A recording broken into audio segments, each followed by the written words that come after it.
and UBC for having us here. It's definitely a great privilege to speak at Blockchain in UBC. As a company that is from Calgary and moving their operations into British Columbia, we have always looked up to UBC. So I'm going to try to be brief with the presentation and not to bore you because you have a lot of experts. I'm going to try to balance my banking with the technology and regulation so that we can actually go back to whatever we want to do. But I want to ask a question and maybe a show of hands. How many of you drive through the rearview mirror at full speed? Can I see a show of hands? Oh, I got your attention, right? Okay. So this is exactly what I got from the last presentation, and it really got my attention because there was a gentleman, and I'm sorry, I was not wearing my glasses, so I couldn't figure out who was talking about the Fed data being 6 months behind. But this is exactly the problem that we try to address.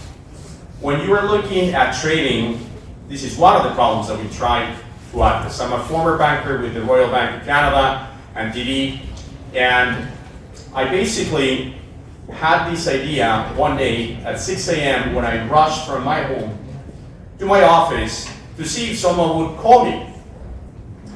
And I did that for a number of years. I told my wife, my lovely wife that should have been here, that, look, sweetheart, I don't think that this business is going to last very long. She said, why, Eddie? You're in a great bank. I said, well, look, the market opens in Toronto and New York at 9 a.m., but I am in the West Coast. Most of my clients have a portfolio.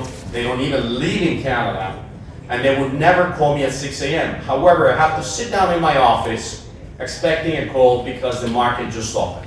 I don't see the reason why anyone would hire anyone like me as a stockbroker, because you can do this with your phone.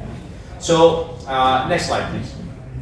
And next slide, because we have obviously a number of slides that were introduced by our legal counsel, and so you're going to see that. So what we are basically is a AI distributed network of agents, and we operate what is called financial market infrastructure. So what is financial market infrastructure? Is basically you have heard about Solana, you have heard of Ethereum, you have heard of a lot of things that are what is the layer 1, layer 2 of the blockchain. You can move these please to the next one, thanks. So what we do with this market is try to find a way that we can close the gap and use AI so that we can aggregate information for two very basic functions that have been long overdue. One of them is primary issuance, so that you can actually take any company, and let's say that you have a bread maker like the one that I used to buy my bread in Mexico. This is a gentleman that wakes up 4:30 in the morning every day for the last 30 years to bake the most wonderful artisan bread. Once he's done baking it, he basically jumps in his bike and he goes around a strip of land in the Yucatan at 40 and sometimes 50 degrees centigrade, basically door to door selling you bread. And it would break my heart to tell you how many times I would actually say, here's my card, and he would say to me, Eduardo, I don't have a way to take money from you. Why don't you pay me tomorrow? And I said, it is not fair for me that I live in the beach in front of the water to take your bread for free. So what I would do for him is I would give him 1,000 pesos, and every day he would actually credit my account. So what is the problem today? What are we trying to what is the challenge that we're trying to solve here? When you're trying to issue a security in the current capital markets, everything is basically manual and intensive. Most people do not know, but the big banks have a lot of people typing so that you can go and use your computer or your phone to trade stocks. And so for you, the user, this seems very seamless. But when you look at what is the implication for the access of capital for most of the people that really need our capital, we're not talking about Uber, we're not talking about Nvidia, they have a lot of money. We're talking about small enterprises around the world that might have an impact on society. Talk about ESG, societal impact, and governance. So these processes are today dislocated. Using the technology that you've been hearing for all the night, which I'm not gonna spend more time talking about specifically, we can automate the processes that are complex, manual, and very costly. Next slide, please. And why this is important, specifically about impact, I heard there was an impact component to this, is that today we're trying to decarbonize the economy. So guess what? Latin America is home to 50% of all the copper and lithium that needs to be required or is required for us to drive the beautiful electric vehicles that we drive and to make sure that we don't pollute more the environment. What is the problem? The problem is that 7 out of 10 companies that are mining and creating the opportunity for bigger companies to acquire them used to rely on the capital markets of Canada, the TSXV, that is the junior capital markets. And so when you have a situation like that, you need to address it. Next slide, please. So what we have done is basically put together a financial market infrastructure that is regulated in Canada, and I'm happy to announce as well that last week we were invited by the Financial Conduct Authority to be one of the first companies to participate in the Digital Security Sandbox of the UK. We have also received an invitation by the Spanish regulators to have a license in the European Union.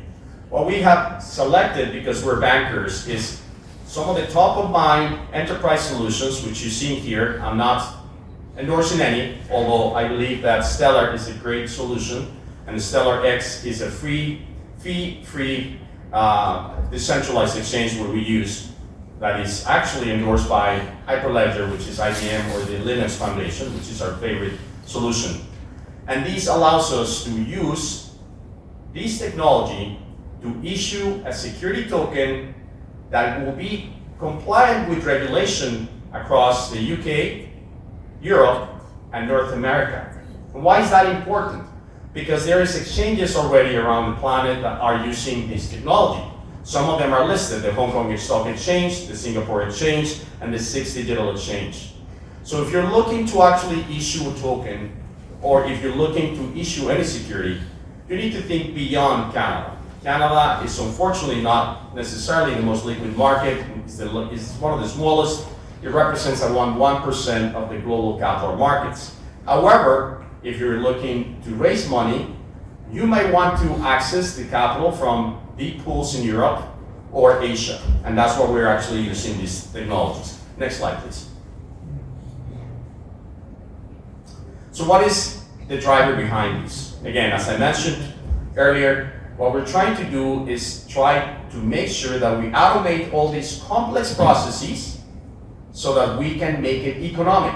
Because when I used to help companies to raise money, we had to ask them for in the low $150,000 to $250,000. If you are an entrepreneur, you have a great idea, it's very difficult to raise $250,000. If you had the money, you wouldn't be going to the bank.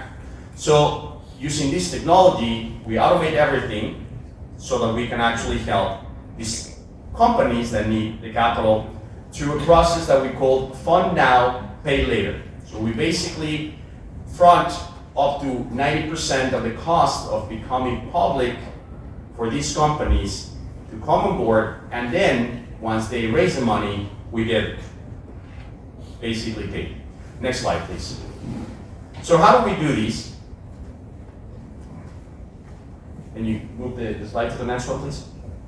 Okay, so here we go. So this is a traditional capital or corporate finance. If you look at these, in that square, you'll see that basically 50 to 75% of the time is consumed through the process of passing your paper for a regulator to approve it. So this basically, next slide, reflects in 75% of the fees. If you use AI to automate this process, you basically can make it more accessible for everyone to get funded. I'm not gonna, can you skip the next slide? Basically, this is what we do. So our mission and vision is very clear. We want to make it more accessible and democratic for any company that has a data-driven process to access the capital markets. And our vision is that we will be able to support a more sustainable and inclusive capital markets for the future. Next slide, please. What do?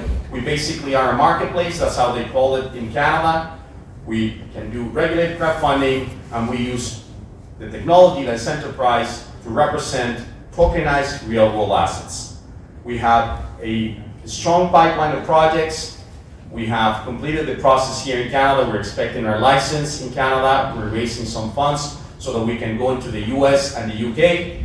And we have a very competent and experienced team of former bankers that have seen the light and want to help the next generation of investors and entrepreneurs to basically access the capital so that they can have a future that is bright, inclusive, and sustainable. This is our team. You can see it on the next slide.